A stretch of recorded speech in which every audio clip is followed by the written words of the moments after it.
आठवावे जीवित समान मानावे केवळी करमुखी करावे कीर्ती शिवरायांची आठवावे रूप शिवरायांची आठवा साक्षी शिवरायांचा आठवा प्रताप झुंबळे शिवरायांचे कोणे शिवरायांचे चाले शिवरायांचे सजीवने कैसे असे सकल खराचा प्राण करून झाली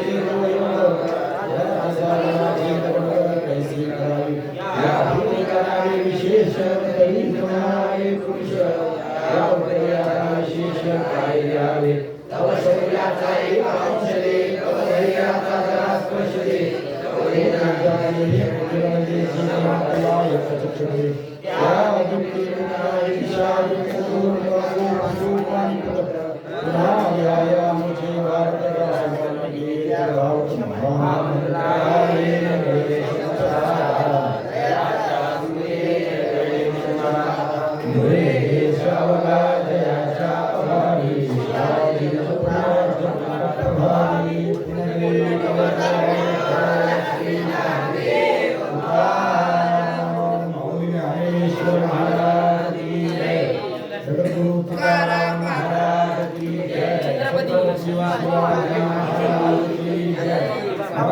संभाजी महाराज की जय। रोहित आता प्रभु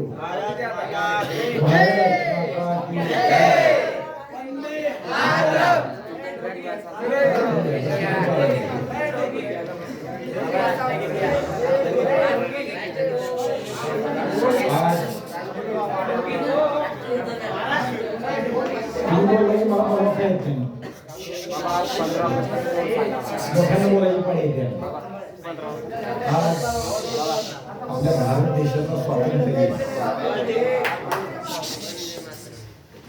हजारो क्रांतिकारकांच्या साधनेतून तपातून त्यांच्या बलिदानातून त्यांनी केलेल्या अथक परिश्रमातून आणि संघर्षातून आजचा दिवस आपल्याला पाहायला मिळाला किंवा आजच्या दिवशी आपल्याला स्वातंत्र्य मिळाले। स्वातंत्र्य म्हणजे काय हा उद्घोष शतकानुशतक हिंदुस्थानात करावा लागला। पूर्वी मोगलांच्या ताब्यात असणारा हिंदुस्थान सोडवण्यासाठी छत्रपती शिवाजी महाराजांनी प्रयत्न केले,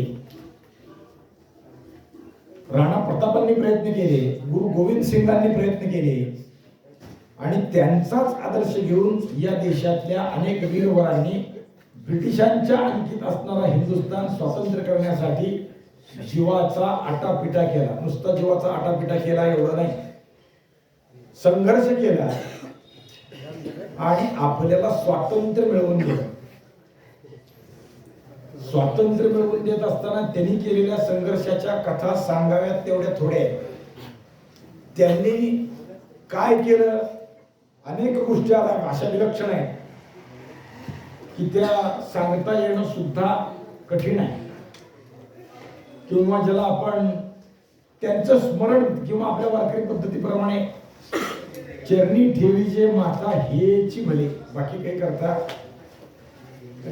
केलं नाही पाहिजे असं नाही, त्याचा अभ्यास करा, चिंतन करा, मनन करा, पण त्यांनी केलेलं इतके अपार आहे की त्यांच्या चरणावर माता ठेवण्याशिवाय आपण काहीही करू शकत नाही। आपल्यापाशी त्यांच्यासाठी द्यायला काही नाही, त्यांनी केलेलं फार विलक्षण आहे। चंद्रशेखर आझादांच्या जीवनातली एक लहानशी आठवण या निमित्तानं सांगतो। चंद्रशेखर आझाद म्हणजे सगळ्यांना कळतात का? नाही कळत। काय हल्लीच्या युगात नव्या काळात काही नाव कळतही नाही किंवा माहितही नाही, कितीतरी आहे। चंद्रशेखर आझाद हिंदुस्थानच्या स्वातंत्र्य संग्रामातले एक सेनानी आहे, मोठे धुरंधर आहे।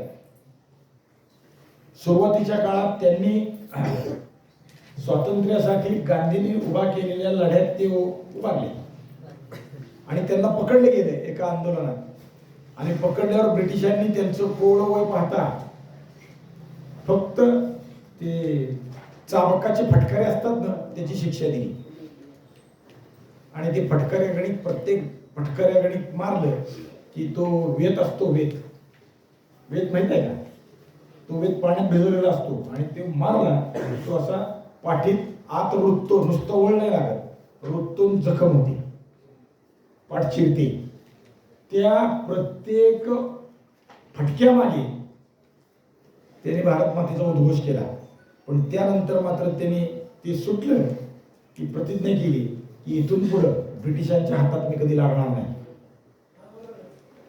आता हा संघर्ष मी हातात शस्त्र घेऊनच करेन, कारण शस्त्राघाता शस्त्रच उत्तर हा न्याय तिथं आहे. ठकासी महाठ सामान्यपणाने हे भगवान श्रीकृष्णाचा आदर्श ठेवून जगायचा असेल तर यांना ठपवून मारलं पाहिजे, या पद्धतीचा विचार करून त्याने हातात शस्त्र धारण केलं आणि मरेपर्यंत ते ब्रिटिशांना सापडले नाही. लक्षात ठेवा. म्हणजे हा झाला त्यांच्या चरित्राचा एक भाग. मला सांगण्याचं उद्दिष्ट काय, कथा काय आहे, त्यांनी ब्रिटिशांचे खजिने लुटले आणि भारतीय स्वातंत्र्य युद्धात जिथं धनाची आवश्यकता आहे तिथं ते दिले. शस्त्र खरेदी आहे, धन पाहिजे, रसद पाहिजे, गोळ्याला पाहिजे, तिथं ते धन आणलं, उपलब्ध केलं. आणि असंच एकदा धनाचा साठा लुटून नेल्यानंतर त्यांच्या काही सहकाऱ्यांना असं माहित होतं की चंद्रशेखर आझादांच्या आई या काशीत राहतात आणि त्यांच्या अन्नाची व्यवस्था नाही, विपन्नावस्थेत काढतात, रस्त्यावर भीक मागून जगण्यासारखी त्यांची परिस्थिती आहे, खायला अन्न नाही. एकुलता एक पोरगा आणि तोही देशासाठी घर सोडून बाहेर पडलेला आहे, त्यांच्या उपजीविकेची व्यवस्था नाही. म्हणून काही मित्रमंडळींनी त्या धनातलं काही पैसे आईला नेऊन दिले. चंद्रशेखर आझादला काही सांगितलं नाही. आणि काही दिवसानंतर जेव्हा त्यांना ते कळलं तेव्हा ते संतापले. हे धन भारत मातेसाठी आपण आणलेलं आहे, माझ्या आईला यातले पैसे दिले, हे तुम्ही चुकीचं केलं, द्यायचे नाही.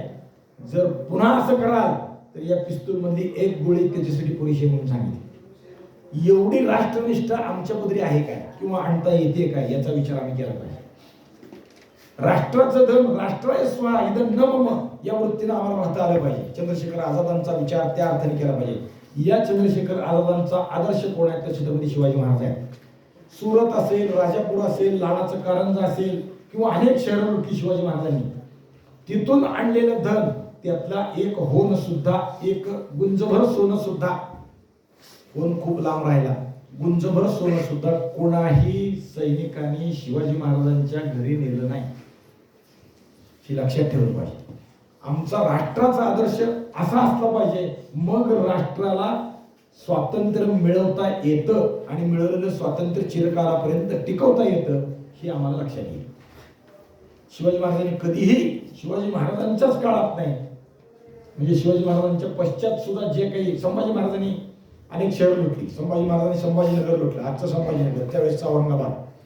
बुऱ्हाणपूर लुटलं. बुऱ्हाणपूर किती संपन्न होतं, म्हणजे तुम्ही सिनेमा पाहिला असेल तर कळेल, फक्त थोडस लक्षात येईल.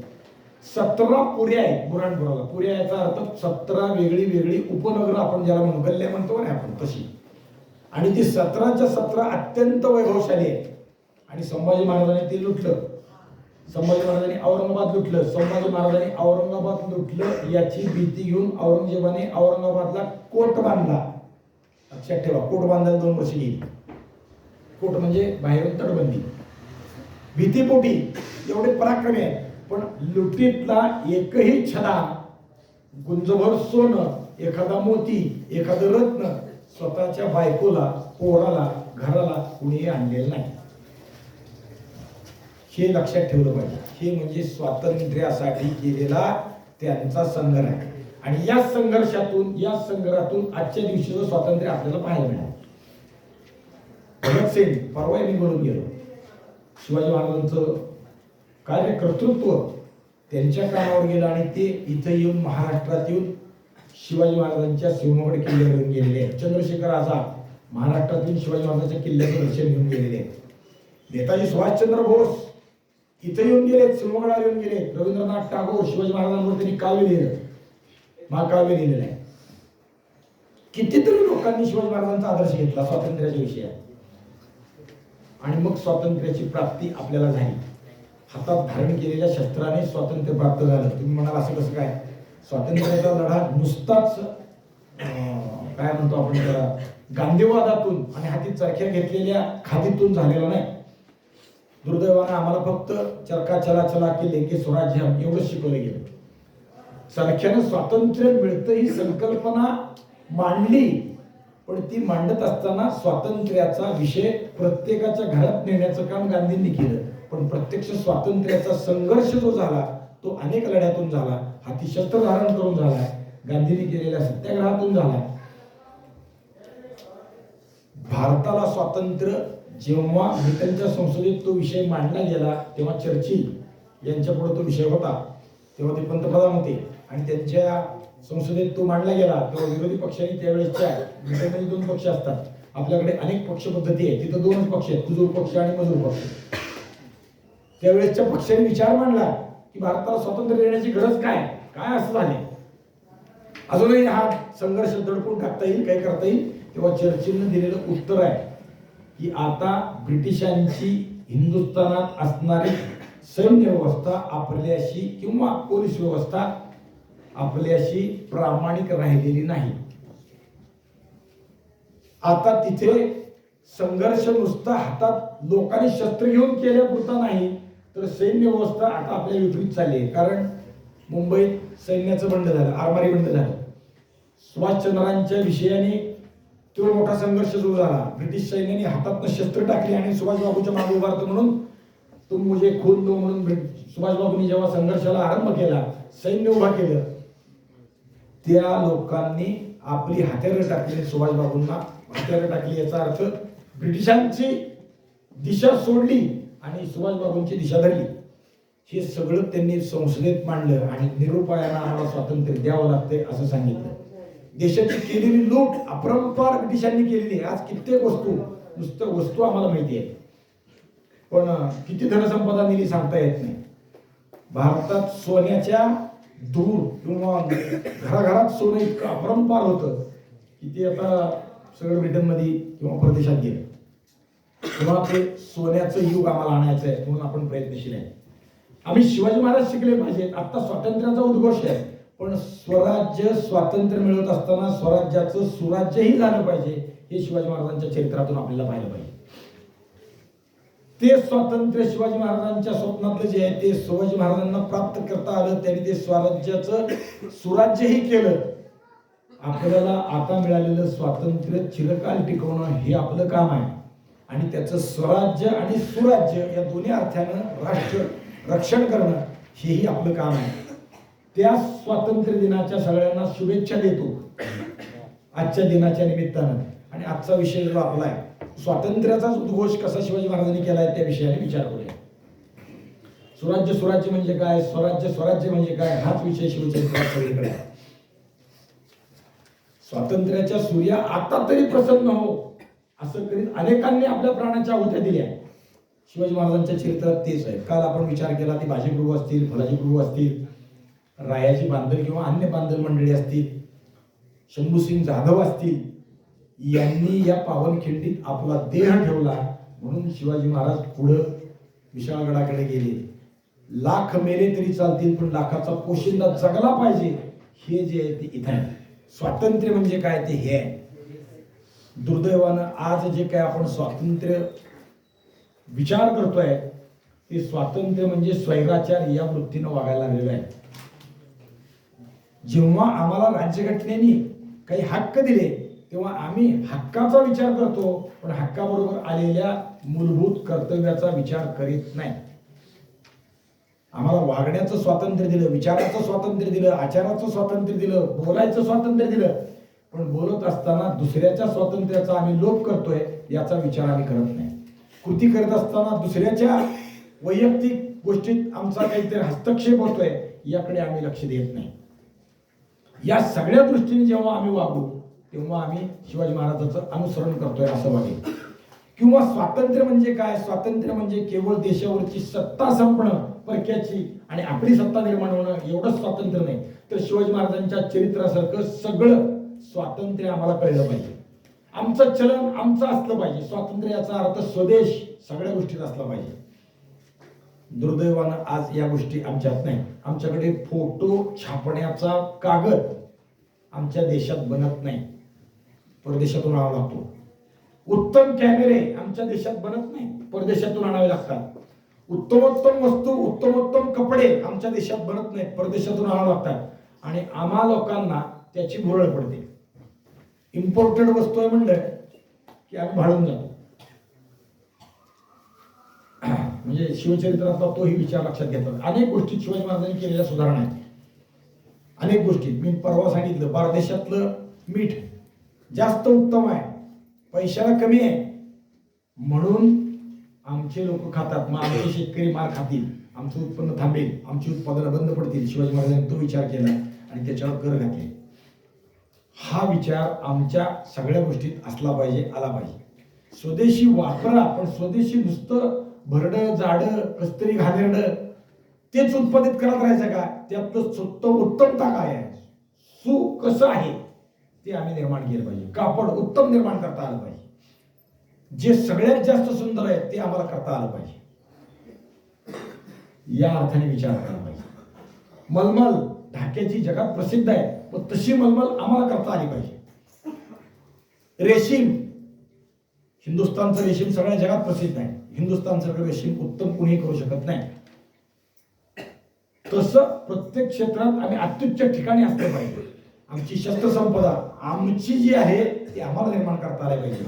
कित्येक वेळा आम्हाला परराष्ट्रातून घ्यावं लागतं. आम्हाला हेलिकॉप्टर तयार करता येत नाही, आम्हाला विमानं तयार करता येत नाही, आम्हाला गाड्या तयार करता येत नव्हतं. भारत स्वतंत्र झाला तरी ते करण्यासाठी मोठा आटापिटा करावा लागला. टाटा उद्योग समूहाने ते केलं. टायटनचं पहिल्यांदा खासगी पद्धतीने आलं. याच्यामध्ये आहे भारताचं आहे, पण त्याचे काही पार्ट बाहेरून आणावं लागत होते आणि भारत सरकारनं केलेलं HMT होतं. तसं दुसरी कंपनी झाली पाहिजे म्हणून टाटाने ते सुरू केलं. असं प्रत्येक गोष्टीत पेनाचं उत्पादन आमचं असलं पाहिजे.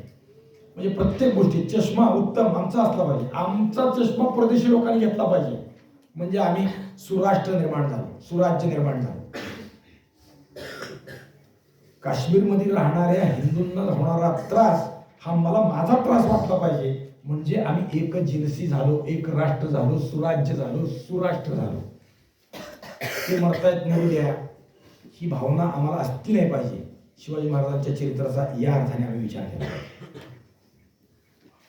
ते स्वातंत्र्य आम्हाला मिळायचं आहे म्हणून शिवचरित्राचा उद्घोष, म्हणून शिवचरित्र सांगणार. नुसत्या युद्धस्य कथा रेम्या हा एवढं शिवचरित्र आम्हाला नको आहे. लढाई केली, मारामारी झाली, हे मारले ते मारले नाही. याशिवाय चांगलं काय आहे ते शिवचरित्रातून घेता आलं पाहिजे. शिवाजी महाराजांनी राज्याभिषेक झाल्यानंतर या गोष्टी केल्या. काय केलं? राज्य व्यवहार कोश निर्माण केला. सुराज्य म्हणजे काय ते आमच्या देशात परकीय शब्दांचा भडीमार झालाय, तो काढून टाकला पाहिजे. आमच्या भाषेत आम्हाला बोलता आलं पाहिजे. माझा मराठाची बोल कौतुके परी ते अमृता तेही पैजा जिंके, ऐसी अक्षरे रसिके मेळ विज्ञानेश्वर महाराजांना कधीच नाही. मग त्या मराठीत अरबी उर्दू तत्कालीन शब्द जे आहेत ते शिवाजी महाराजांनी हद्दपार करून टाकले आणि शिवाजी महाराजांनी मराठी शब्द रूढ केले. आज अरबी उर्दू शब्द आम्हाला माहित आहे नाही. इंग्लिश शब्द आमच्या परिभाषेत आहे, आम्हाला माहित नाही, आम्ही रोज वापरतो. त्यात कॉलेज म्हणतो, महाविद्यालय नाही म्हणतो, हायस्कूल म्हणतो, ट्युशन म्हणतो, शिकवणीला गेलं म्हणत नाही. आमची मेकॉलेने एक सांगितलं होतं की या देशाला जरी उद्या कदाचित स्वातंत्र्य मिळालं तरी या देशाचं संस्कृती जी आजपर्यंतची तिची विण विस्कटेल. अशा अर्थानं जरी हे लोक स्वतंत्र झाले तरी हे विचाराने ब्रिटिश राहतील अशी शिक्षण व्यवस्था निर्माण करतोय. आमची गुरुकुल पद्धती त्यांनी मोडली आणि ही पद्धती आज जे आम्ही शिकतोय 10+2+3 लक्षात येत आहे का? 10 वर्षे अधिक 2 वर्षे 10वी 12वी आणि पदवी आणि पदव्युत्तर शिक्षण, ही पद्धती त्यांनी निर्माण केलेली आहे. जगात ती आता सगळीकडे रूढ आहे. आम्ही म्हणजे कशाला देशाच्या भाषेत परकीयाच्या भाषेत मुक्त झालो, पण विचाराने आचाराने आम्ही अजून इंग्रजांचे गुलाम आहोत. ही गुलामगिरी संपुष्टात आणणं म्हणजे शिवचरित्राचं अनुसरण करणं.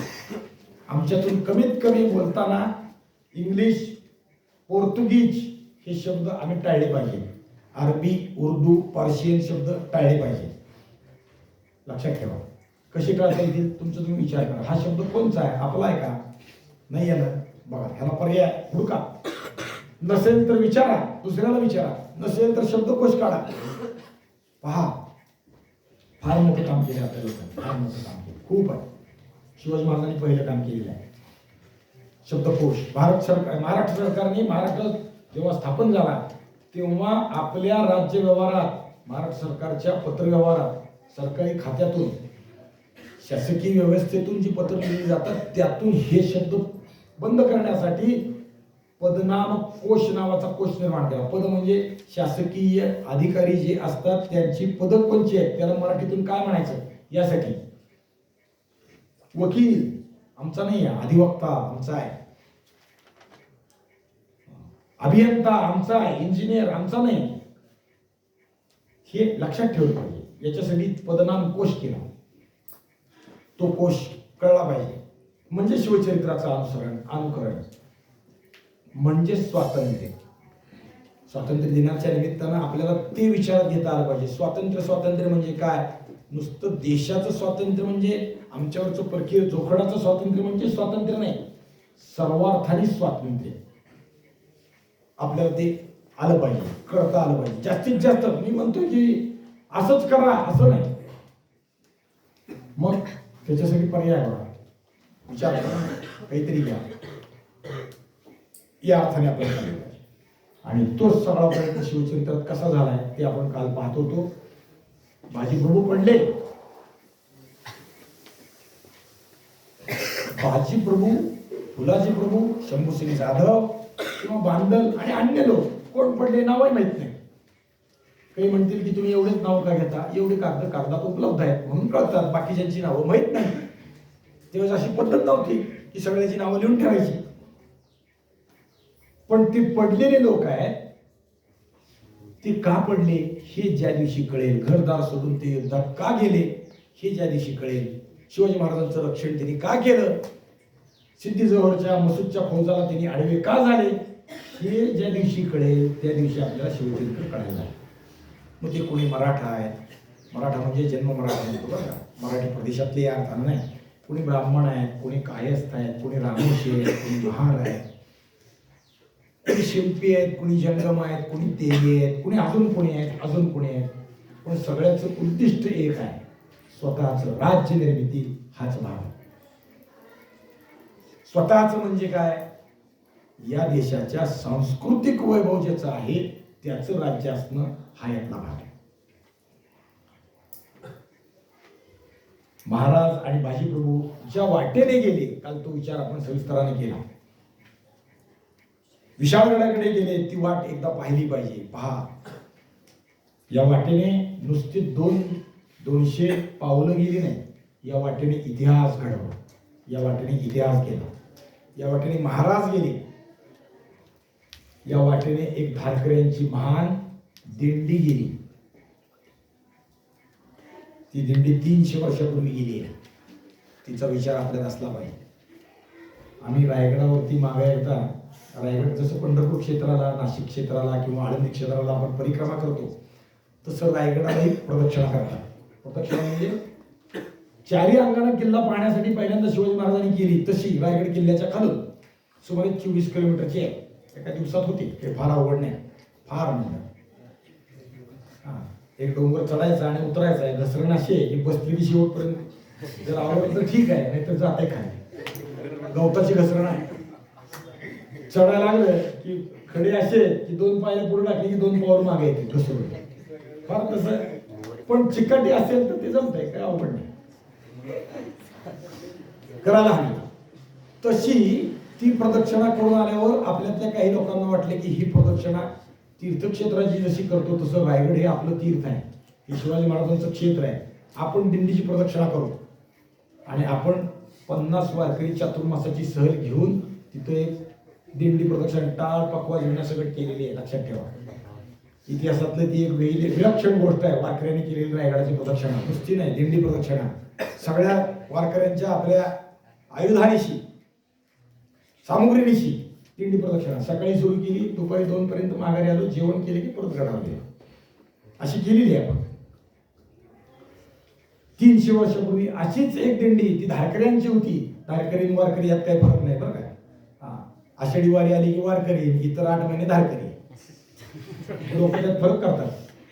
8 महिने नांगर चालवणं, 8 महिने हातात शस्त्र घेऊन युद्ध करणं, राष्ट्राचं रक्षण करणं, आणि 4 महिने पाऊस काळ आहे, काही काम नाही, तेव्हा पंढरपूर किंवा अन्य काही गोष्टी असतात ज्या धर्माला सांगितल्या त्या करणं. म्हणजे मी त्याचे उदाहरण सांगितलं. महाजी शिंदे हे वारकरी आहेत आणि धारकरी आहेत, माहिती आहे का? महाजी शिंदे माळकरी होते, माहिती आहे का? महाजी शिंदेनी पंढरपुरातून माळ घातलेली आहे. त्यांनी ज्ञानेश्वरीवर एक टीका लिहिली, जसं भगवद्गीतेची टीका ज्ञानेश्वरीवर नाही, भगवद्गीतेवर. भगवद्गीतेची टीका ज्ञानेश्वर महाराजांनी ज्ञानेश्वरी लिहिली. विनोबा भावेने एक लिहिली ना गीताई, अनेक जणांनी लिहिले. लोकमान्य टिळकांनी गीता रहस्य नावाचा ग्रंथ लिहिला. तसं भगवद्गीतेचा अनेकांना असा काही भूल पडली की त्याच्यावर आपण काही भाष्य लिहावं असेल, विचार निर्माण झाले आणि लिहिले.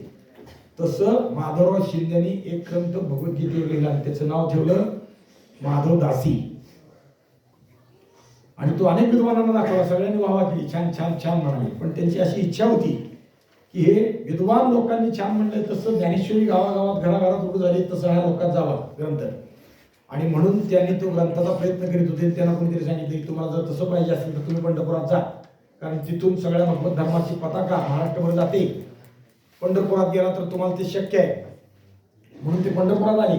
आणि त्यावेळेसचे मान्यवर कोण आहेत त्यांना त्यांनी भेटी घेतल्या की त्यांनी जर त्याला आता प्रस्तावना या ग्रंथाला असते की नाही, त्यांनी तुम्हाला 4 शब्द सांगितले तर ते होईल असं म्हणल्यावर तुम्ही पंढरपुरात आले. इथं त्यावेळेस मल्लाप्पा वास्कर यांचा आपला दर महिन्याला किंवा महिन्याला त्यावेळेस 2-3 वारी आषाढी आणि कार्तिकी ह्या महत्वाच्या आहेत. ते जे नदीला फड लावून ते बसले होते. कथा कीर्तन रोजचं जे आहे ते चालत होते मल्लाप्पा वास्करांचं. तुकाराम महाराजांचा विद्यावंश आपण त्यांना म्हणतो अशा अर्थाने. तर ते आले होते, मल्लाप्पा वास्करांना येऊन भेटले. मल्लाप्पाने आदर स्वागत केलं, एवढा मोठा मान्यवर आला, भेट घेतली, सगळं झालं, बसले, दोघाला आसनं घातली, गप्पा गोष्टी झाल्या, दिवसभराचं कथा कीर्तन आहे ते केलं, परत बसले. शेवट माझी विषय काढला की हा ग्रंथ निर्माण केला, आपण पाहून घ्यावा. त्यांनी पाहिला, थोडासा चाळला, ठेवला, पहिलं पान बघितल्यावरच 2दा-3दा मला माझीने विचार केला, थोडंसं बघा. ते काहीच बोलायचं नाही, ठेवून दिलं. ते काहीच बोलायचं नाही, ठेवून दिलं. शेवट ते म्हणजे असं का करताय? तुम्ही पाहत नाही, पुढं काही जातच नाही. पहिलं पान पाहता ठेवता. त्यांनी थोडं टाळलं होता विषय. एवढ्या मोठ्या माणसाला कसं बोलावं, शिष्टाचार असतो ना. शेवट ते म्हणाले, त्यांनीच हटकल्यावर म्हणाले, काय अहो आम्ही ज्ञानेश्वरीचं अमृत पितो, ज्ञानेश्वरीचं दूध इतकं आहे की दासीच्या स्तनाला लागायची आम्हाला गरज नाही. आणि त्यांना आपली चूक कळली. ज्ञानेश्वरीपेक्षा वेगळं काही लिहिणं हे योग्य नाही. आईलाच दूध इतकं येतंय की 700 वर्ष पिऊनही आम्हाला ते अजून तृप्त करत आहे, तर दासीचं दूध प्यायची गरज काय? त्यांनी तो ग्रंथ नदीत कृष्णार्पण केला आणि मल्लाप्पा वास्करांना दंडवत घालून त्यांच्याकडून माळ घातली. लक्षात ठेवा, महाजी शिंदे हिंदुस्थानचा बादशाह कुणी व्हावं हे ठरवण्याची ताकद असणारा हा माणूस, किंबहुना तो म्हणाल तेच होणारा. पेशवाईची मदार, हिंदवी राष्ट्राची शिवाजी महाराजांनी घातलेल्या हिंदवी स्वराज्याची मदार ज्याच्या हातात आहे किंवा ज्याच्या खांद्यावर आहे असा माणूस धारकरी आहे. तोच वारकरी आहे. म्हणजे वारकरी आणि धारकरी यात फरक नाही. महाजीचं जिवंत उदाहरण आहे. अजूनही आपल्या घरात पहा, 2 भाऊ आहेत, एक सीमेवर लढतो आणि दुसरा महिन्याची वारी करतो. कितीतरी घर आहे. लक्षात ठेवण्यासारखं आहे. तसं या धारकऱ्यांची दिंडी या विशाळगडाच्या वाटेने गेली होती. पण त्यांच्या मृदंगाचे ध्वनी, टाळविण्याची निनाद, कंठातून उठलेले घोष अजून अभंग आहे. कधीतरी तिथे गेलात तर त्यांनी केलेला तो उद्घोष आपल्याला ऐकायला येईल. पण त्यासाठी तिथं जायला हवं, कधीतरी ते करायला हवं. आता शिवाजी महाराज निघाले आणि राजगडावर आले. शिवाजी महाराजांच्या आयुष्यात खूप उलटापालटी झाल्या. महाराज राजगडावरून प्रतापगडावर आले. प्रतापगडावरून पुढचा सगळा स्वराज्याचा विस्तार केला आणि विस्तार झाल्यानंतर सिद्धीजवळ आला म्हणून पन्हाळ्यात थांबले. या काळात अनेक उलटापालटी झाल्या. अफजल खानासारखा कपटी माणूस मारला. सिद्धीजवळला चकमा देऊन महाराज बाहेर पडले. यावेळी त्यांची प्रिय पत्नी थोरली बायको मरण पावली. सईबाई साहेब, तारीख 5 सप्टेंबर 1659. अफजल खान मारला 10 नोव्हेंबर. पुढं सिद्धी जोहर जुलै महिना. 60 आणि शिवाजी महाराज थोडंसंच या काळात कुठं राहिले, विशाळगडावर राहिले आणि थोडा काळ गेला की पुढं फौज ताजीतवानी झाल्यावर पुन्हा आपल्या स्थानी आले, राजगडावर. आईसाहेबांची त्यांनी भेट घेतली. खरं तर असा काही कठीण काळ किंवा असा काही दुःख आणि आनंददायी प्रसंग निर्माण झालेले आहेत की माणसाचं मन घराकडे ओढलं जातं. पण राष्ट्र कर्तव्य प्रथम म्हणून शिवाजी महाराज किंवा राष्ट्रकार्य प्रथम म्हणून शिवाजी महाराज अव्याहत यात खपताय किंवा त्यात कष्ट करताय. घराकडे गेले नाही. अफजल खान मारला, चला आईसाहेबाला भेटू नाही. पुढे गेले, पन्हाळ्यापर्यंतचा मुलूक जिंकला. नेताजी विजापुरापर्यंत येऊन धडकला. दोरोजी कोकणात गेला. सगळं काही केलं, पण शिवाजी महाराज घरी गेले नाही. राष्ट्र कर्तव्य प्रथम करीत करीत करीत करीत गेले. सुमारे वर्षानंतर माता आणि पुत्राची भेट झाली. काय वाटलं असेल जेव्हा त्याला वाटत नव्हतं का पोरगा घरी असावा? शिवाजी महाराजांना वाटत नव्हतं का घरी जावं, आईसाहेबापाशी बसावं, मुलाशी खेळावं? पण राष्ट्र कर्तव्य प्रथम ही शिवाजी महाराज आम्हाला कळले पाहिजे. राष्ट्रीय वृत्ती जी असती ती शिवाजी महाराजांच्या चरित्रात पदोपदी जाणवते. शिवाजी महाराज काय आहे या अर्थाने कळून घेतले पाहिजे. संकटामागून संकट, एकच पुत्र राहिला त्याच्यावर येत आहे आणि पुत्र तो परतून लावतोय, प्रत्येक संकटावर शिकस्त करतोय, मात करतोय. अशा वेळी आईला वाटणार नाही का पोराला भेटावं? पण नाही, दोघांनीही आपला पुत्रमोह मातामोह बाजूला ठेवला. राष्ट्र पहिल्यांदा ही जाणीव ठेवली. आता मात्र हे समोरासमोर आले. अतिशय अधीर झालेले महाराज आईसाहेबाच्या भेटीला आले. राजगडावर महाराज धावत धावत आले. आईसाहेबाच्या चरणावर मस्तक ठेवून पाया पडले. नगरखान्यात चौकडी झाडायला लागली. अनेक दिवसांनी पृथ्वीच्या धाड्यातून सुटलेला लिओ आज पुन्हा एकदा आईसाहेबांना भेटला. महाराज आता राजगडावर आहे. यावेळी चालू असणाऱ्या हालचालीत तो चाकणचा किल्ला, तिकडे संघर्ष चालू आहे. 55 दिवस लढतोय आणि 56व्या दिवशी तारीख 15 ऑगस्ट 1660 या दिवशी किल्ला पडला. भाऊसिंग हाडामार्फत किल्लेदारांनी माणसं बाहेर काढण्याचा शब्द घेतला. जिवंत माणसं बाहेर आली, महाराजांनी भेटली. निरुपायानं खाली माना घालून आली. महाराजांनी त्यांचं कौतुक केलं. अरे किल्ला पडला म्हणजे काही फार दुःख करण्यासारखं कारण नाही, तो परत घेऊ काय आहे. पण निरुपायानं आम्ही किल्ला सोडून यावं लागलं. महाराज काय करावं? महाराजांनी मात्र त्यांचं पाठीवर शाबासकी दिली, त्यांना जवळ केलं आणि दुसरी कामगिरी दिली. दुसरीकडे शाहिस्तेखानाने काय केलं? शाहिस्तेखानाने किल्ला घेतला 15 ऑगस्टला आणि किल्ला फिरून पाहिला. महाराजात आणि शाहिस्तेखानात फरक पडला. आणि आता एवढे दिवस संघर्ष केलाय म्हणून शाहिस्तेखान किल्ल्यात मुक्काम करून राहिला. थोडं विसावा घेऊन निवांत राहून. विश्रांती माहीत नसणारे महाराज कुठं आणि सतत विश्रांती घेणारा शाहिस्तेखान कुठं. ऑगस्ट महिन्यात किल्ला घेतला आणि शाहिस्तेखान तिथंच राहिला. कुठं? चाकणच्या किल्ल्यात. सप्टेंबर महिना संपेपर्यंत तिथं राहिला. मग तो पुण्यात आला. थोडा पाऊस संपला की मग पुण्यात आला.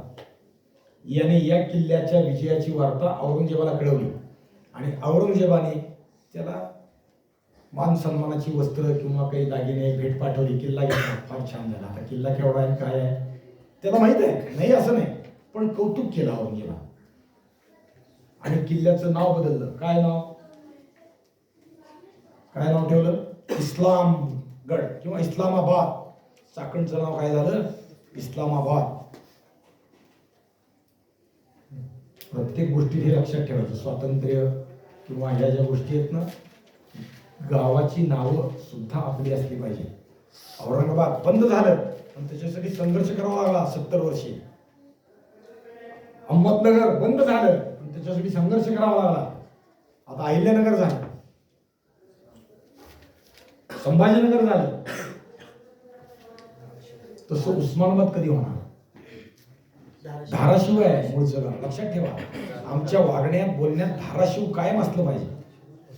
अनेक गाव आहे, एक नाही दोन नाही, अनेक गाव आहे, अनेक गाव आहे. हे जसं चाकणचं आहे तसंही औरंगजेबाने जेव्हा रायगड जिंकला तेव्हा त्याचं नाव त्यांनी इस्लामगड असं ठेवलेलं आहे आणि ते बदललं, पुन्हा मराठ्यांनी बदललं,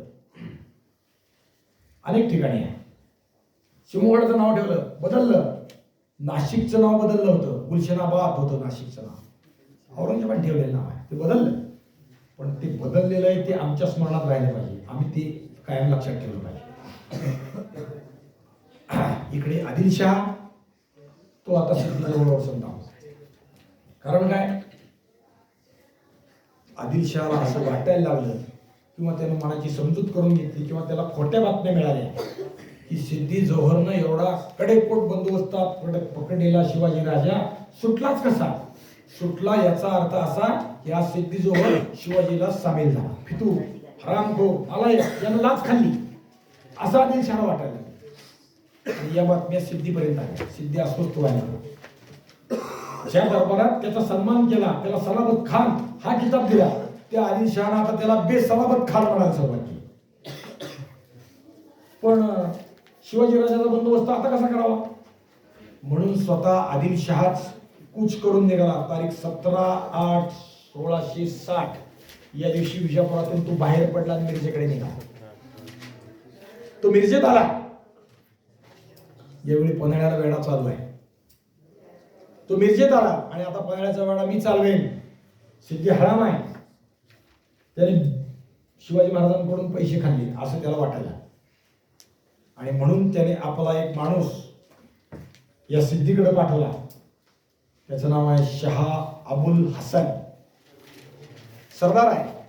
आणि त्याने पत्रही दिलं कुणाला, सिद्धीला. आणि त्या शहा अबुल हसननं सिद्धीला बादशाहला निरोप दिला, तू बादशाहच्या सेवेत कुसूर करू नकोस, तिथेच राहा, प्रामाणिकपणे काम कर, बादशाही कृपेची उमेदवारी घे.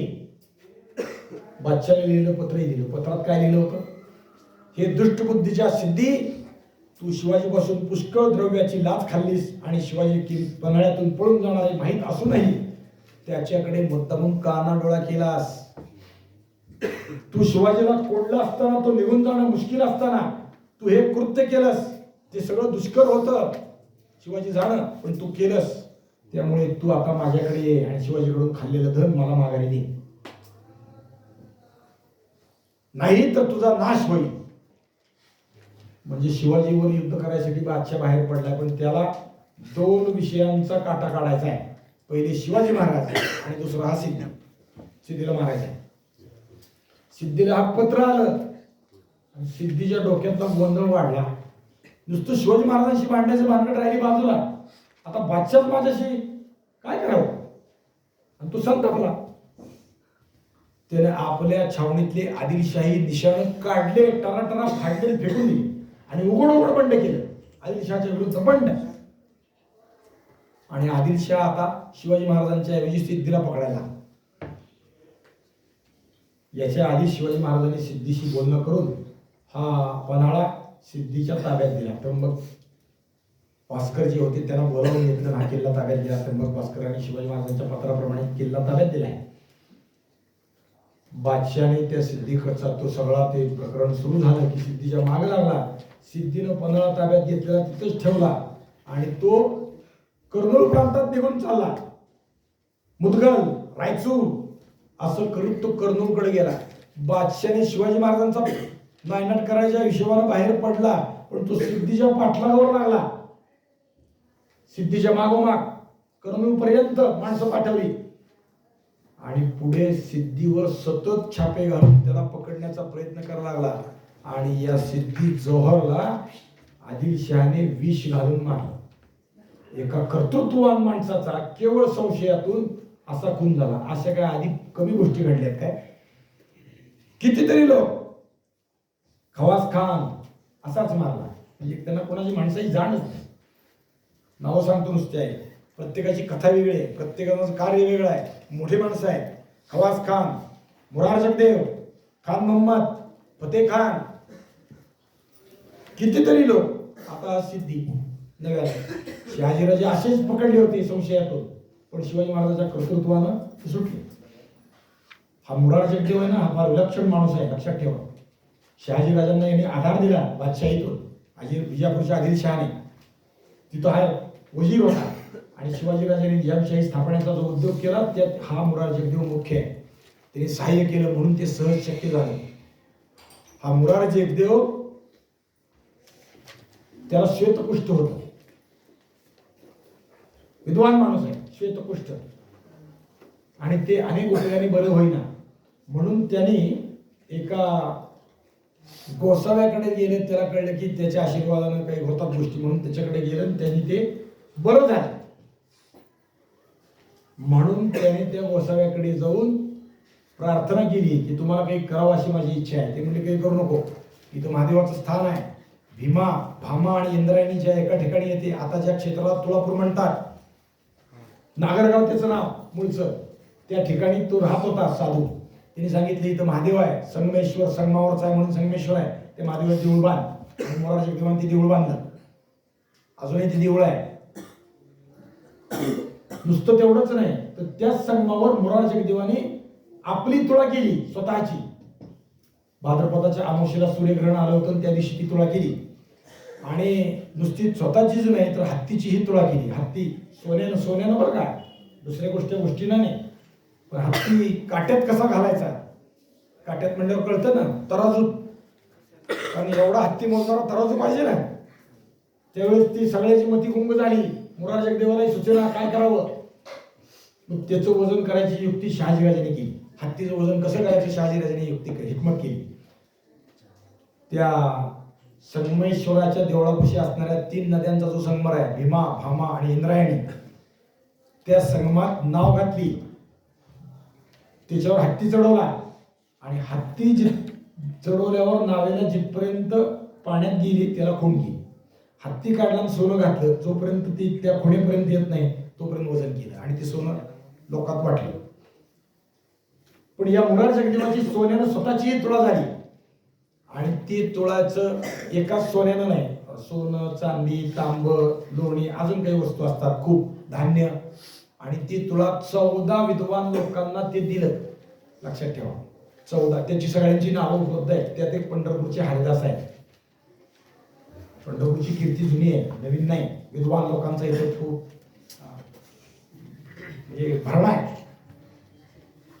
म्हणजे मुरार जगदेव काय सांगायसाठी मी सगळं सांगितलं. पण या मुरार जगदेवाचा आमचा अत्यंतिक वाईट झाला. संशयापोटी याला धरलं आणि बादशाही याचे विजापुरात तुकडे करून मारले. एक मुरार जगदेव, असे सगळे खान मोहम्मद, फतेह खान, खवास खान आणि आता सिद्दीजोर विष घालून मारला. कोणाही माणसाविषयी आस्था नाही, प्रेम नाही. मिर्झाराजे जयसिंगाला नाही का पुढे औरंगजेबाने विष घालून मारलं, माहिती आहे का नाही? शिवाजी महाराजांच्या विषयाने सगळं प्रकरण झालं. ते मिर्झाराजे जयसिंग, औरंगजेबाने त्यांच्यावर संशय घेतला की तू शिवाजीराजाला सामील आहेस आणि म्हणून विष घालून मारलं. नुसतं एवढंच नाही, तो जसवंत सिंग मारवाडचा राजा, त्यालाही मारलं, मारेकरी घालून मारलं. कुठं? काबूल कंदारच्या मोहिमेमुळे. त्याच्या पोराला मारलं, त्याच्या नातवाला मारलं. का? केवळ ते हिंदू राज्याच्या विषयानं काही हालचाली करतात म्हणून, ते आपल्याशी प्रामाणिक नाही हा संशय आला म्हणून. फार विचित्र आहे सगळं. नुसतं एवढाच विचार करायचा म्हणलं तर दिवसभर कोणाकोणाला कसं कप्तान मारलं सांगण्यासारखं आहे. आता मात्र सिद्दीजोहर ताजा बळी मेला. शिवाजी महाराज राजगडावर राहिले, थोडं स्वस्त थांबताय. एकदम 2 संकट आले, कसं परतवावं हाही विचार चाललाय. एक थांबलं, विजापूरच्या आदिलशहाशी तह केला, किल्ला देऊन टाकला. सिद्दीजोहरला तो किल्ला दिला, तो विजापूरच्या बादशाहाने ताब्यातही घेतला. आता शिवाजी महाराज स्वस्त वेळ घालत आहे. पण स्वस्त वेळ म्हणजे नुसता स्वस्त नाही, बाकीच्या गोष्टीकडे लक्ष आहे. आणि या काळात अनेक गोष्टी घडून गेल्या. अफजल खानाच्या युद्धाच्या आघाडीत अनेक लोक वाचले, पळून गेले. त्यात एक माणूस वाचला होता, ज्याने शिवाजी महाराजांच्या विषयात शिवाजी महाराजांनी मदत केली. त्याची कुठलीही जाण न ठेवता जाऊन अफजल खानाला मिळाला. पण या युद्धात तो सुटला. कोण? खंडोजी खोपडा. आणि शिवाजी महाराजांनी अफजल खानाला मारले म्हणजे तो घाबरला, जंगलात जर लपून राहिला. आता काही आपली धडगत नाही. बेईमान, कृतघ्न, स्वराज्याचा घात करणारा त्या माणसाचा नतीजा काय? त्याला गर्दन मारणार. महाराज आपल्याला काही जिवंत सोडणार नाही. म्हणून तो भीतीपोटी जंगलात जाऊन राहिला. किती दिवस राहील महाराज? किती दिवस राहील? आज उद्या येईलच ना बाहेर. आणि खंडोजी खोपड्याला काही जंगलात निघाला. मग काहीतरी केलं पाहिजे, काहीतरी केलं पाहिजे हे त्याला लागायला. आणि त्याने प्रयत्न करायला सुरुवात केली. आपला एक पोरगा म्हणजे त्याचा स्वतःचा नाही, कोणीतरी कामाचा माणूस तो त्याच्या बरोबर आहे, त्याला त्यांनी एका माणसाकडे पाठवलं जो शिवाजी महाराजांचा माणूस आहे. शिळीमकर, हैबतराव शिळीमकर हे शिवाजी महाराजांचे सरदार आहे. यांच्याकडे त्याला पाठवलं. त्या पोराला पाठवलंच. हरकाला पोरगा आहे, काहीही करा आणि महाराजांच्या पदरी माझी गतबदली करा असं त्यांनी बोललं. पोरगा जो निरोप यायचा दमही त्याला धरला, तो स्वतःच गेला शिळीमकरांकडे. शिळीमकरांकडेच काय गेला तर शिळीमकर हे खंडोजी खोपड्याची जावई होती. कुठून तरी बोलायला माणूस पाहिजे ना हक्काचा. सासरा आला म्हणणार हाकलून देणार नाही तिला, बोलतील तरी. आणि शिळीमकर घाबरले. हे काही प्रकरण सोपं नाही. आपल्या सासऱ्याची गतबदली महाराजापाशी करणं हे काही खरं नाही. कसं काय करावं? शक्य नाही. शिळीमकरांनी तो विचार केला, पण सासऱ्यासाठी काहीतरी केलं पाहिजे. म्हणून ते उठले आणि निघाले. कुठं? महाराजाकडे जायचं त्यांचं धाडच नाही. ती गेली कान्होजी नाईक जेध्यांकडे. नाईक आणि सगळं सांगितलं. आता त्यांना भीती वाटते, सगळं असं झालंय, चुकलं म्हणतायत, पस्ताव झालाय, काहीतरी करा. नायकांनी पहिल्यांदा अंगावरचं झटकूनच टाकलं, नकोच म्हणजे भाकडच नाही. पण फारच रदबदली केली तर शब्द मोडवे ना. पाहुणपणातला माणूस काय करावं. आणि म्हणून नायकांनी होय म्हटले, शिवाजी महाराजाला भेटायला. राजगडावर नाईक भेटले. नाईक आले, गळाभेटी झाल्या, बसणं झालं, बोलणं झालं. नायकांनी हळूहळू सगळ्या गोष्टी झाल्या. शब्द कुठं काढायचा, वेळ कुठं काढायचा विचार करत असताना एक धीर धरला आणि सांगितलं, महाराज खंडोजी खोपड्याला अभय द्या. खोपड्याचं नाव ऐकलं आणि महाराज भडकले. खोपडा तो हरामखोर, त्याच्या वतनाला ठिकाणा नव्हता, त्याला वतनदारीवर स्थापना केली आम्ही. त्याचं वतन लोकांनी खाल्लं होतं. महाराजांनी त्याला परत वतनावर बसवलं देशमुख म्हणून. निम्म वतन शिक्का आम्ही दिला. असं असून त्यांनी बेईमानी केली आणि अफजल खानाकडे जाऊन लबाडी केली. हत्यार धरलं. तो हरामखोर. 4चे 4 तुकडे करून 4 चौकी कुत्र्यांना टाकावेत अशी त्याची लायकी. त्याची रदबदली तुम्ही न करावी. किती कडक बोललेत महाराज. त्याच्या धाडाचे 4 तुकडे करायचे, 4 चौकात म्हणजे रस्त्याच्या 4 बाजूला टाकून द्यायचे. कुत्र्याला ती सुद्धा. कृतघ्न माणसाचं मांस आपण जर भागवत वाचलं असेल तर ते कृतघ्नाचं मांस कुत्रे मांजर सुद्धा खात नाहीत, राक्षस सुद्धा खात नाहीत. पहा भागवतात त्याच्याबरोबर फार मोठी कथा आहे. हा, त्याची रदबदली करूच नका. महाराज काही ऐकत नाही. कसं बोलावं, हळूहळू कसं सांगावं. तरी कान्होजी अंदाज घेत आहेत महाराजांना थोडा. आणि शेवट कान्होजीने रदबदली करून थोडं शब्दात बोलून महाराज ऐकणार. ते शेवट बोलले, त्याचा गुन्हा आमच्या पदरी घाला आणि त्याला माफ करा. त्याचा जीव वाचवा, त्याचं वतन चालवा. आता कान्होजी सारखा माणूस जर रागावला, दुखावला तर स्वराज्यात पुन्हा अवघड होईल. महाराजांनी सांगितलं, कान्होजी नाही, तुम्ही भीड घातली, उपाय नाही. तुमच्या भिडीकरता मान्य केला, खंड्याला अभय दिलं. जावा खोपड्याला घेऊन या.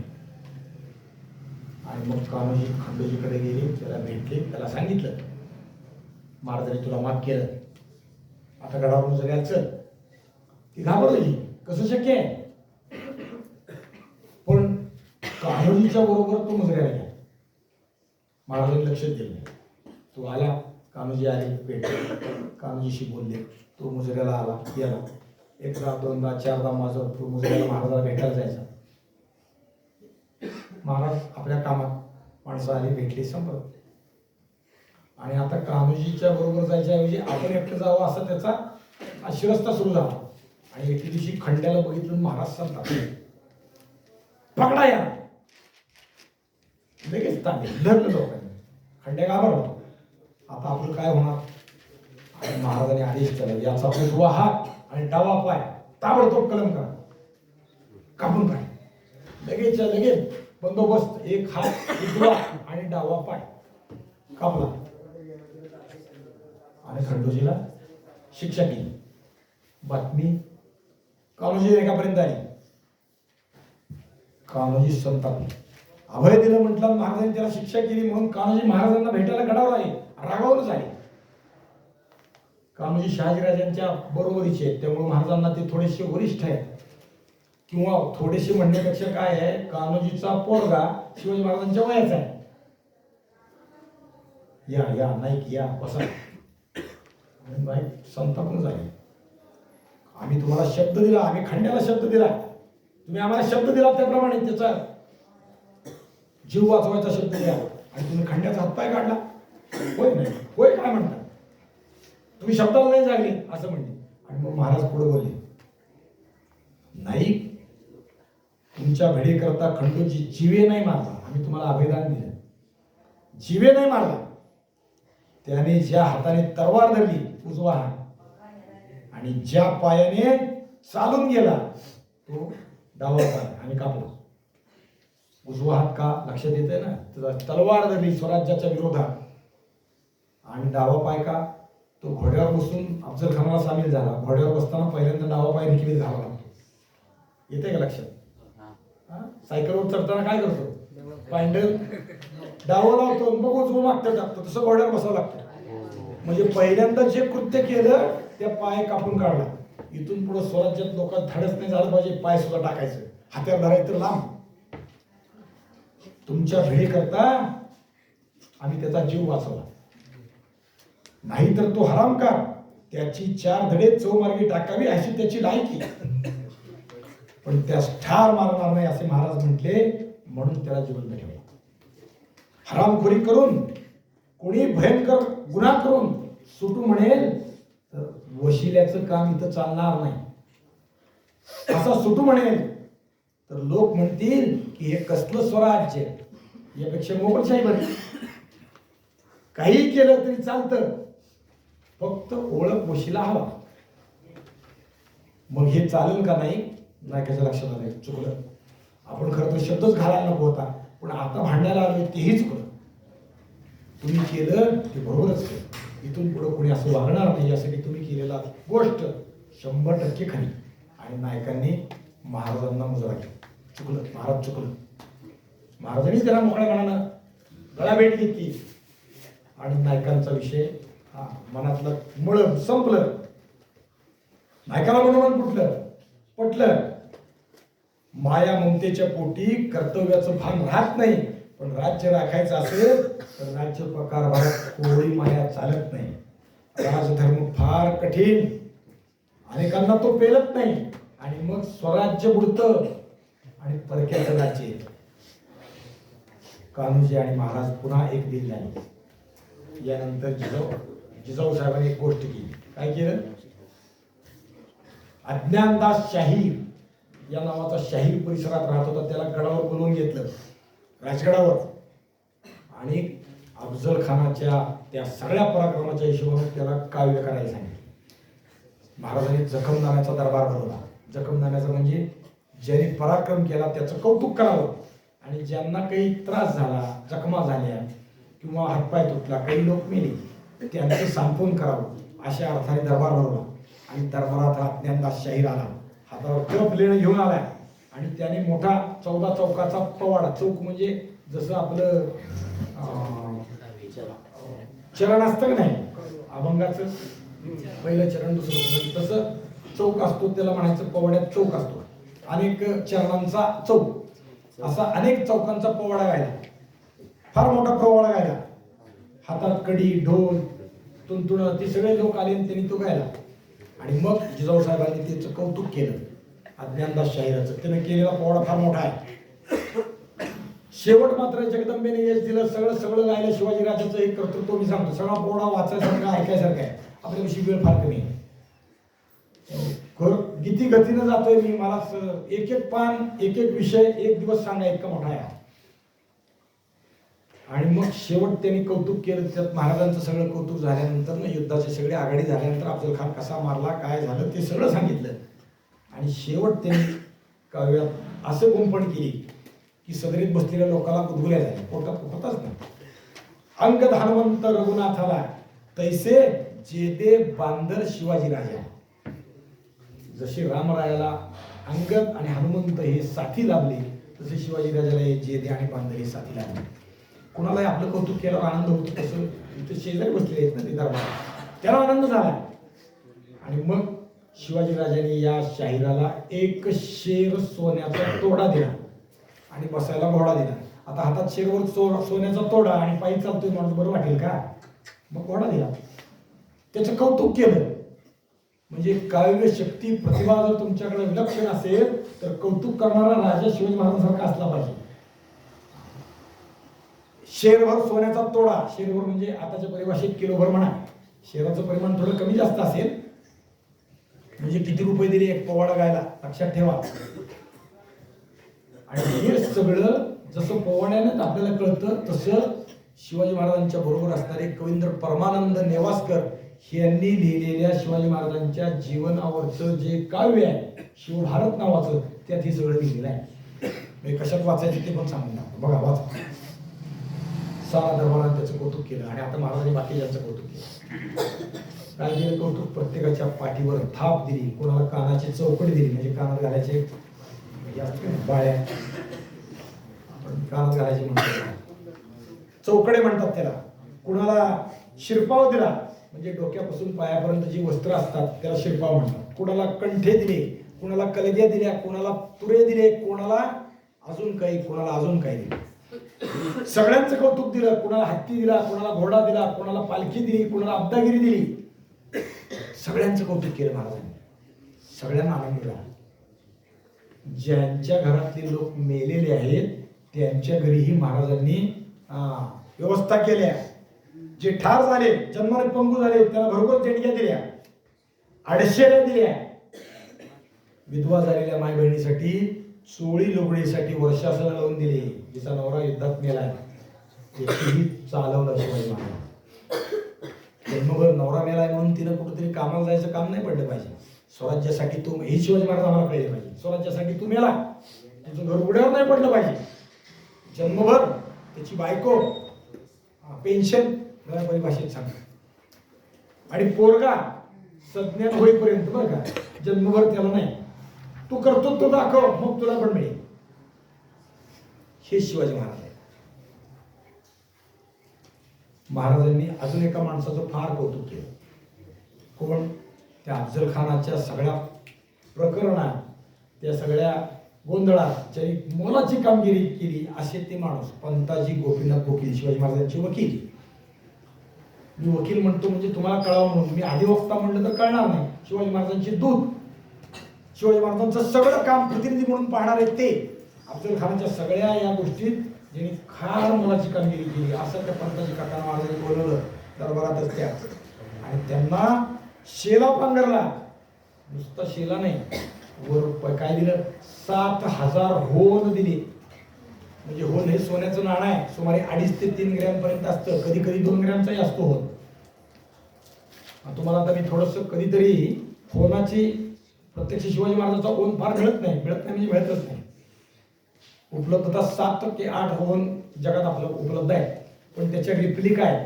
रिप्लिका म्हणल्यावर तुम्हाला कळतं म्हणून सांगितलं. त्याची प्रतिकृती आहे, मी तुम्हाला कधीतरी दाखवेल. पहा, आपण ते दसऱ्याच्या पूजेला वगैरे आणू इथं. पहा, ते 7,000 होन शिवाजी महाराजांचे असं नाही की नंतर निर्माण झाले, पण 7,000 होन शिवाजी महाराजांनी पंताजी काकांना दिले. सुमारे 1.5 ते 3 ग्रॅम वजनाचं सोन्याचं नाणं म्हणजे होन. होन म्हणजे सगळ्यात लहान नाणं. पण या होनाचे खूप प्रकार आहेत. विजयनगरी होन, रामचंद्री होन, कृष्णदेव म्हणजे देवरायाची होन, किंवा काय देवगिरी होन, पातशाही होन, त्याच्यात आदिलशाही होन, निजामी होन, असे खूप प्रकार आहेत. पण होन हे सुमारे 1.5 ते 3 ग्रॅम वजनाचं सोन्याचं नाणं आहे.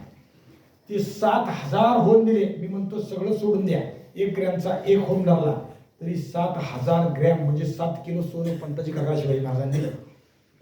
कौतुक करणारा राजा कसा असावा, असा असावा. तानाजीला, कान्होजीला, नेताजीला, बाजीला खूप खूप काही दिलं. काय दिलं? काय दिलं? स्वतःलाच देऊन टाकलं. त्यांच्या काळजातली ती झाली ना शिवाजी महाराज, स्वतःलाच देऊन टाकलं. स्वतःपाशी ती राहिली. आपल्या विठोबाच्या बाबतीत विठोबाने कमरेवर हात का ठेवले याचा विचार आपल्याकडे विद्वानांनी मांडलेला आहे. ज्यांनी ती मागं वाचली असेल त्याला ती लक्षात येईल. त्यात ते खूप गोष्टी सांगितल्या. कमरेवर हात का ठेवला? वाट बघून कंटाळा आला म्हणून कमरेवर हात ठेवला. पुंडलिकाने भेट दिली, त्याची वाट बघताना कंटाळा आला म्हणून कमरेवर हात ठेवला. तशी अनेक कारण आहेत. 10 अवतार धारण केले. पहिला अवतार मत्स्य आहे. मत्स्य अवतारात फार आटापिटी झाली, ते कष्ट झाले म्हणून कमरेवर हात ठेवला. कच्च्या अवतारात पाठीवरती तो मेरू धरला ना समुद्र मंथन करताना, मग ती पाठ दुखायला लागली म्हणून दुखलेली पाठ दाखवायसाठी कमरेवर हात ठेवला. परत नरसिंह अवतारात सांगू द्या का सगळे, नको. नरसिंह अवतारात पृथ्वी आपल्या सुळ्याने धारण केली, ती उचलली, बाहेर काढली. त्या अवतारातही खूप कष्ट झाले आणि पृथ्वीचं ओझं उचलणं काय सोपं आहे काय? ओझं उचलून कंबर दुखायला लागली. नरसिंह अवतारात हिरण्यकश्यपूला मारताना मांडीवर घेतलं, त्याच्याशी युद्ध केलं. ते काही साधं युद्ध नाही, महायुद्ध आहे. त्या युद्धाला कंबर दुखायला लागली. पुढे कृष्ण अवतारात ते उखळ आईनं कमरेला बांधलं, ते उखळ ओढत नेताना त्यामुळे कंबर दुखायला लागली. नुसतं नाही, ती 2 झाडं पडली त्यामुळे कंबर दुखायला लागली. तिथून पुढं अर्जुनाचे घोडे आणि ती रथाचं स्वारथ्य केलं, घोडे धुवून पाठ दुखायला लागली म्हणून कमरेला हात लावले. युधिष्ठिराच्या त्या यज्ञामध्ये पत्रावळी लोकांची उष्टी काढली ना कृष्णाने, ती उष्टी काढून कंबर दुखायला लागली म्हणून कमरेला हात ठेवले. अशी खूप कारण सांगितले. त्यात अजून एक कारण सांगितलंय. देवाने भक्ताला स्वतःचं दान केलं. दान करताना दोन्ही हाताने दान करायचं असतं. मग स्वतःचं दान कसं करायचं? ते धरताना कसं धरावं लागेल? कंबर धरावं लागेल ना. भक्ताला त्यांनी स्वतःला घेऊन टाकलं म्हणून कमरेवर हात धरला. शिवाजी महाराजांनी तसं त्यांच्या मावळ्यांना स्वतःला देऊन टाकले. तो विचार इथं आला पाहिजे. दरबार संपला, तबकाची विड्याची तबका आली. सगळ्यांना तबकात विडे मांडले. त्यातलं पहिलं पान शिवाजी महाराजांनी कान्होजीला दिली. तलवारीची शिकस्त करणारे अफजल खानाच्या युद्धात तुमच्याकडे विजय प्राप्त झाला म्हणून कान्होजीला पहिलं पान दिलं. केवढं कर्तृत्व किंवा केवढा मान. दरबारात जेव्हा मानाचे विडे दिले जातात तेव्हा पहिला विडा जेदे देशमुखांना. सगळे संतुष्ट झाले, सगळे संतुष्ट झाले. महाराजांच्या मनात असं होतं की बाजीप्रभूंचं जे पावनखिंडीतलं युद्ध झालं त्या कामात हिरडस मावळातल्या भांडलांनी फार शर्तीची शिकस्त केली. त्यांचंही कौतुक व्हायला हवं. आणि एक दिवशी महाराजांनी कान्होजीला बोलले, नाही, बाजीप्रभू देशपांडे पडले, बांधलांच्या लोकांनी युद्धाची शर्त केली. कान्होजी ही उदार संकुचित मनाचे नाही, ते तैसेच लोक युद्धात तसेच आहे, खरंच कर्तबगार आहे. महाराज म्हणाले, अफजल खानाच्या स्वारी समयी तलवारीचं पान अगोदर तुम्हाच दिलं, ते बांधलाला अगोदर द्यावं आणि त्यावर तुम्ही घ्यावं, ऐसा मनसुबा आहे. असा विचार आहे की आधी बांधलांना द्यावं इथून पुढं, म्हणजे जे कर्तृत्व गाजवतंय त्याचं ते मान केल्यासारखं होईल. कान्होजी लायकाने लगेच मान्यता दिली. खरोखर मान मोठं. आता म्हणलं असतं तर कोण म्हणेल का? नाही नाही, माझा मान त्याला द्या, कोण म्हणेल? कान्होजी नाईक मनाचे मोठे. अगत्य अगत्य स्वामीस अगत्य याकरता आम्ही ही गोष्ट मान्य झालोय, आपल्या इच्छेप्रमाणे चालवावी म्हणून कान्होजीने या शब्दाला होकार दिला. बाकीचा भाग उद्या.